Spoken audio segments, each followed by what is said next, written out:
What's up, Fin Maniacs listeners, and welcome to another episode of the Scouting Combine here on the Fin Maniacs Podcast Network. I'm your host, Hussam, Patel, host of the Scouting Combine.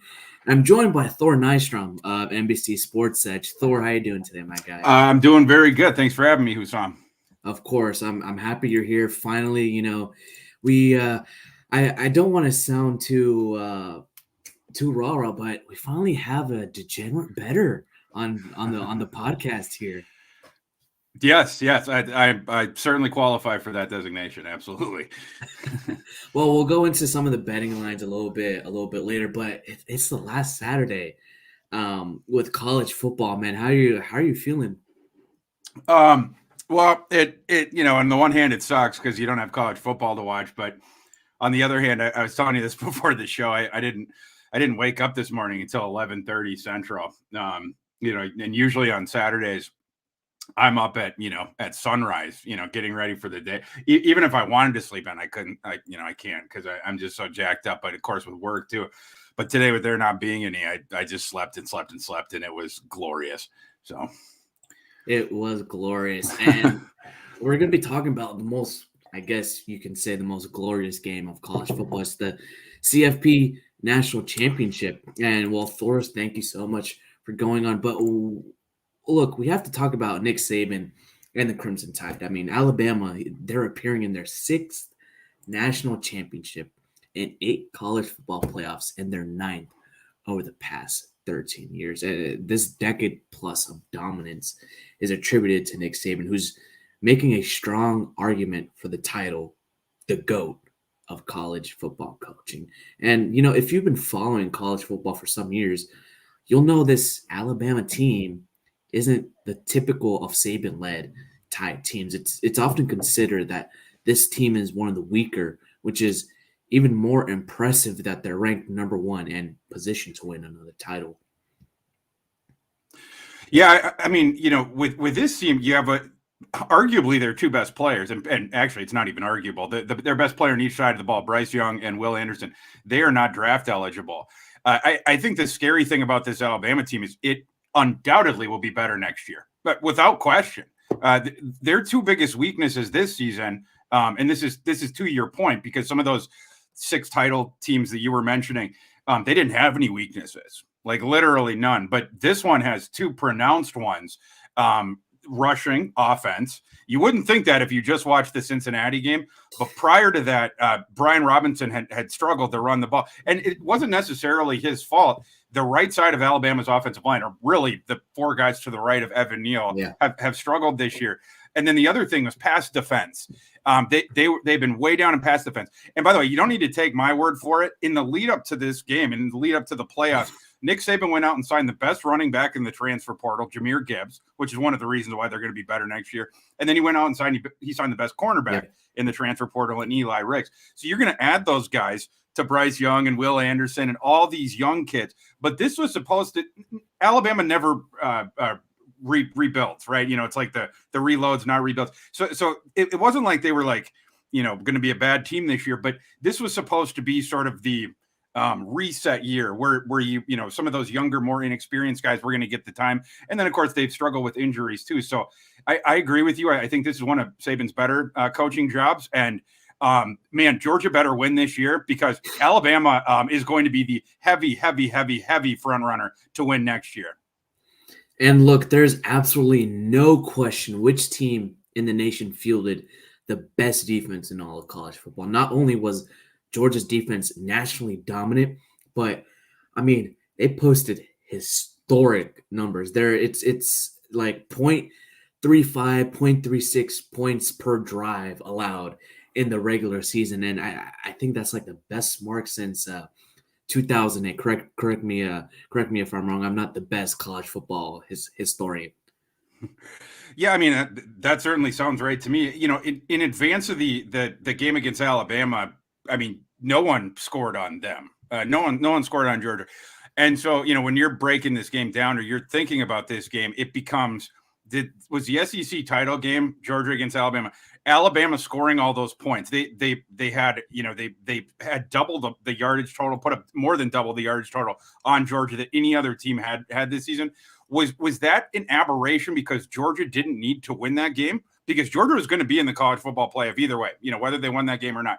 So was it an aberration? Did they go vanilla on defense, because of, or is it in some ways predictive? Is it more because Georgia didn't play a great schedule up to that? Because that's true too, right? That the best team that Georgia beat all season was Clemson. And that was 10-3 in the opener. And that was when Clemson's offense was even worse than it was, at the beginning of the season. No offensive touchdowns were scored. Georgia did not, they had the pick six. That was the touchdown. And then their second best win, I think, was against Tennessee, right? So you have to sort of gauge, again, was that an aberration because Georgia wasn't throwing the kitchen sink into the SEC title game, or is there a little bit of paper tiger with Georgia because they hadn't played anyone? They hadn't played, great competition up till then. And look, offensively, the Bulldogs, they proved to be worthy when they posted 34 on Michigan and their strong defense in the Orange Bowl semifinal. But you got to look at Kirby Smart's record against Nick Saban. It's not a good record. And Alabama bested Georgia in the SEC championship game, and the final score was 41-24. And the Tide were ahead 41-17 until very late in the game, and it was just an absolute domination by Alabama.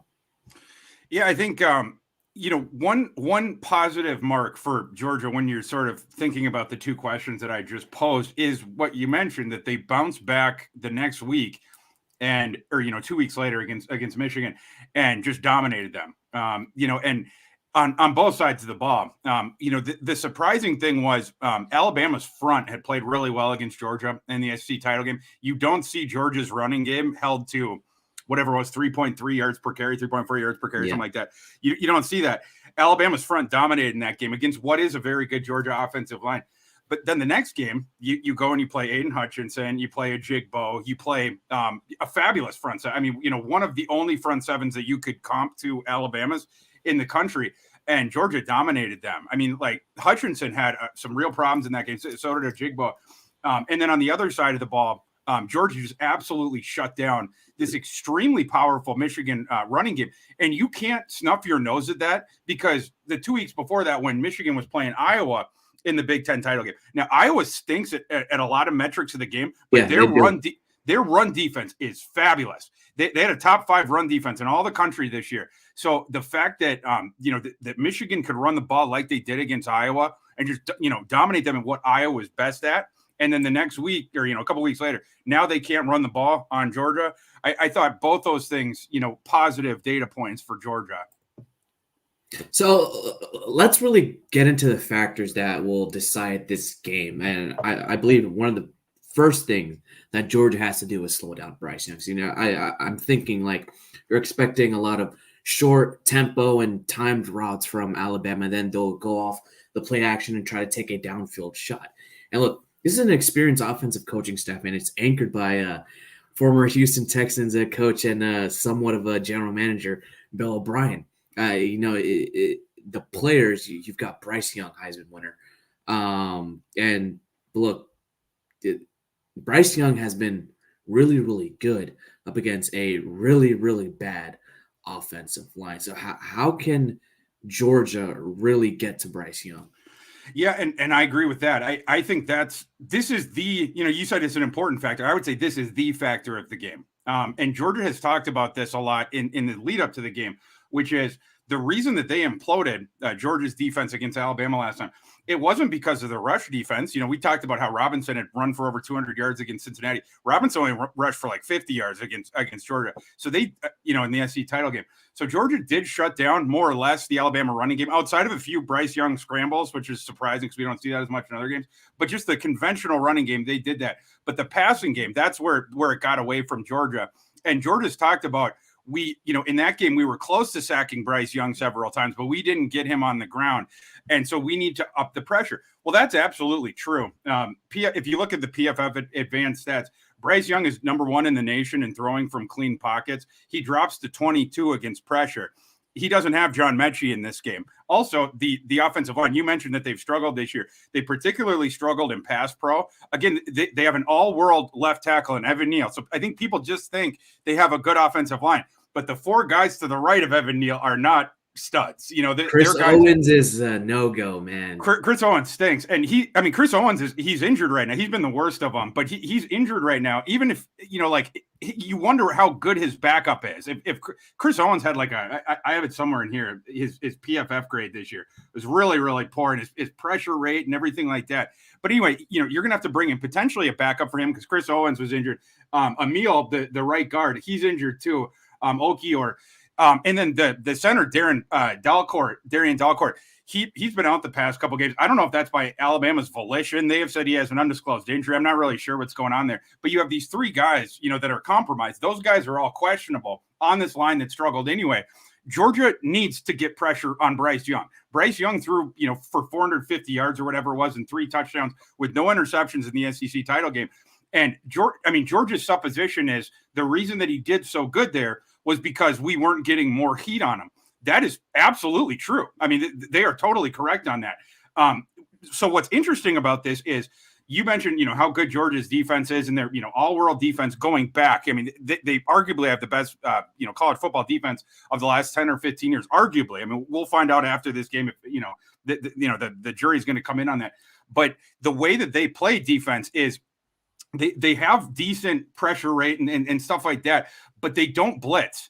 They rank 85th or something in blitzes per drop back. And so this is a very sort of conventional team that's going to rush 4 generally, and they sit back. They're the number 1 team in the nation against rushing. They're the SP plus number 1 team in the nation in tackling and tackling rate, everything like that. But again, they stay in their lane.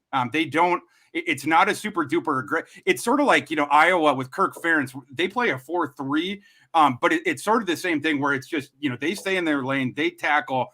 They want everyone in their gaps. They don't want people freelancing. Georgia plays a 3-4, but it's a similar sort of ideology in that where they don't want to compromise themselves at one spot because they have so many playmakers.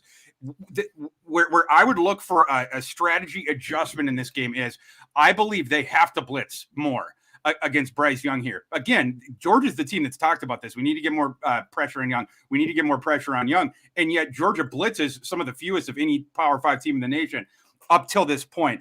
Nakobe Dean is awesome on the blitz. He was the only player in fact, I was going to say this season, but it's ever. He's the only linebacker in the PFF era. So this goes back to 2014 that had a 90+ grade as in both coverage and as a blitzer, as a linebacker. Georgia does not blitz him very often. I think he had he only blitzed on 22% of the dropbacks that he was on the field for. But his pressure rate, Nakobe Dean, is 4% higher. Get this, 4% higher his pressure rate than both Aiden Hutchinson and Will Anderson. Both those guys had a 17.5% pressure rate. They had the identical pressure rate, whereas Nakobe Dean's is over 20%. So, but and that's with limited pass rush, pure pass rush. With limited, exactly. Snaps. Exactly. So I think Georgia, him and then Channing Tindall is the other guy who's awesome on the blitz, but they don't send him all the time. Channing Tindall had the highest percentage of blitzes that were, or rushes that were converted into sacks. So the highest sack rate on the team. Those 2 guys, I think, need to be unleashed on the blitz more in this game. And Georgia can do it. They also have a little bit of leeway to do it because Alabama's out John Mechie. So you don't have as many weapons that you have to defend, down the field or whatever. Jamison Williams, you're going to have 2 guys on him most of the time, or at least keep a shell back, deep help, whatever. And Jamison's so good after the catch and stuff like that. But the rest of Alabama's skill position is compromised. The second receiver is going to be on the outside is going to be Ja'Cory Brooks. Then you have Slade Bolton, who's just an average slot. He's nothing special.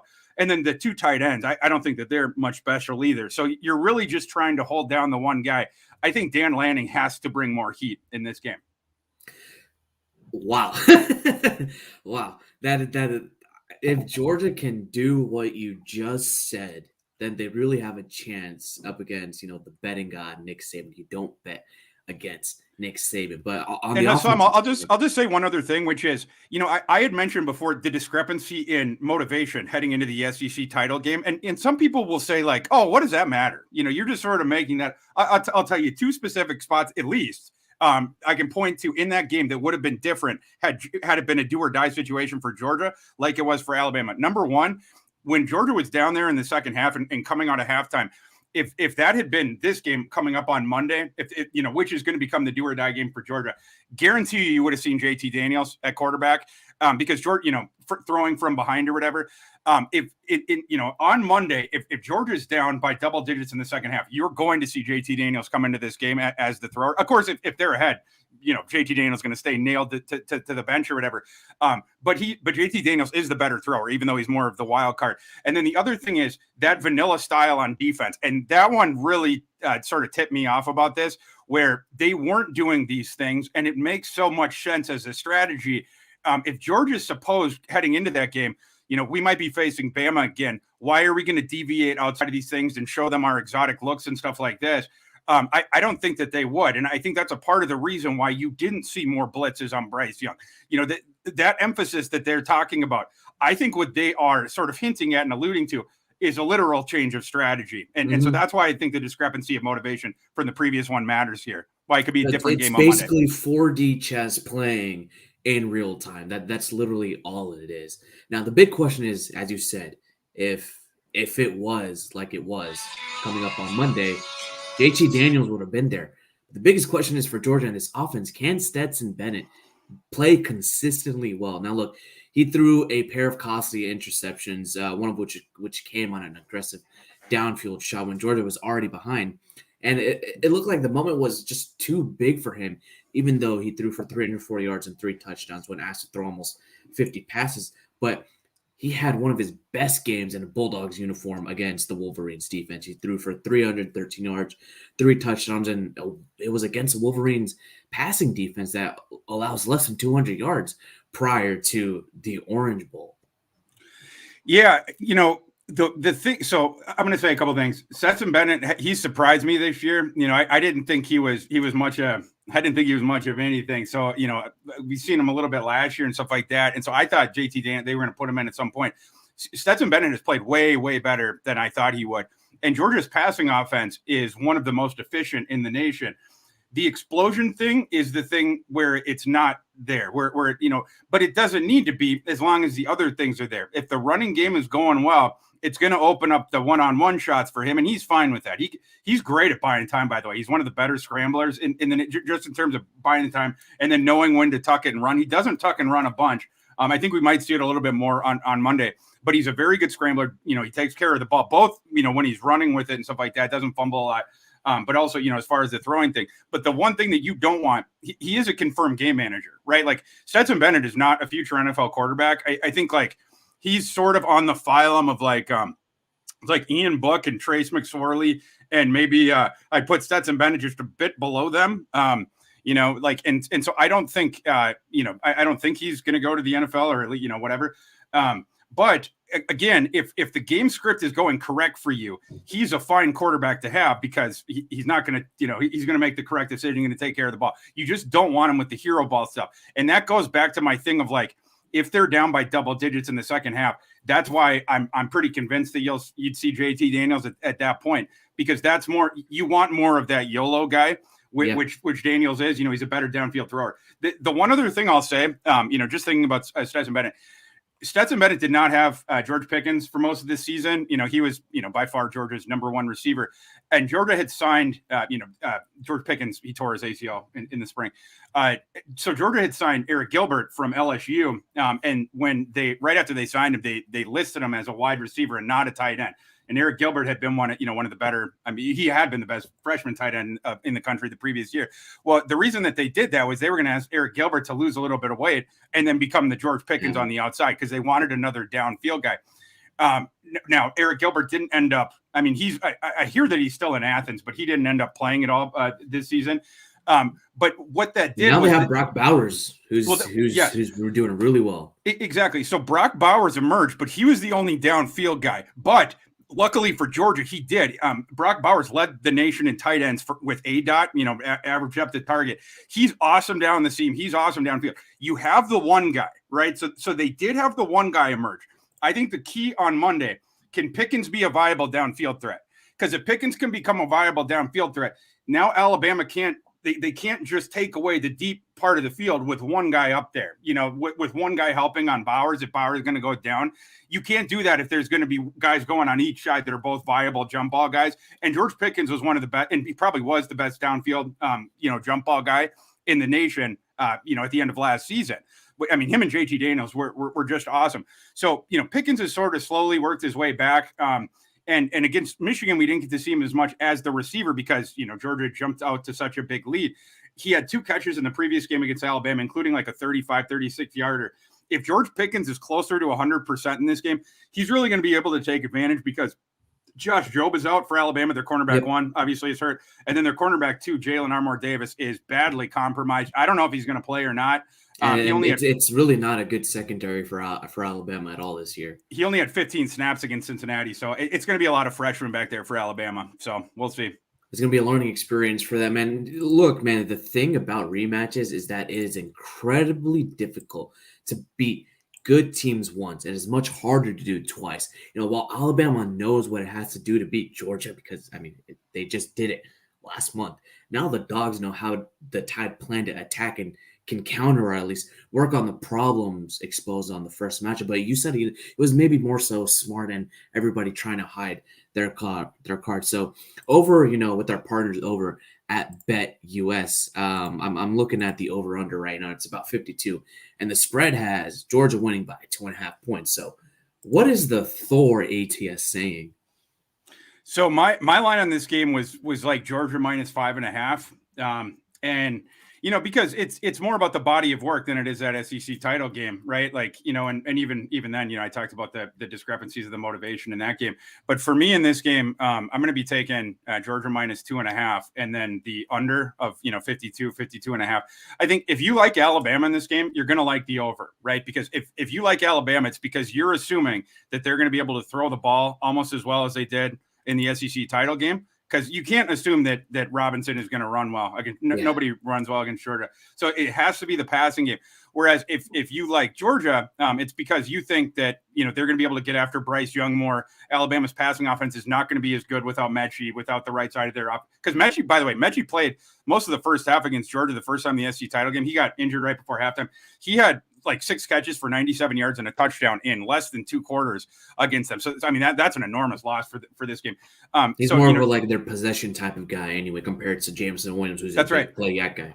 Yeah, but the chain mover, right? And so you take that away, all of a sudden you just have the explosive guy in Jameson Williams. And again, if that running game is taken away, and now Bryce Young is under pressure more, under duress more, and he just has the one guy to go to, that would be my concern on the Alabama side. That's why I like the under as well, because if Georgia's dictating the terms of this game, if they can discombobulate Young a little bit, they're obviously going, we talked about the Stetson Bennett thing. They're just going to run, maybe do a little bit, more scramble, stuff like that.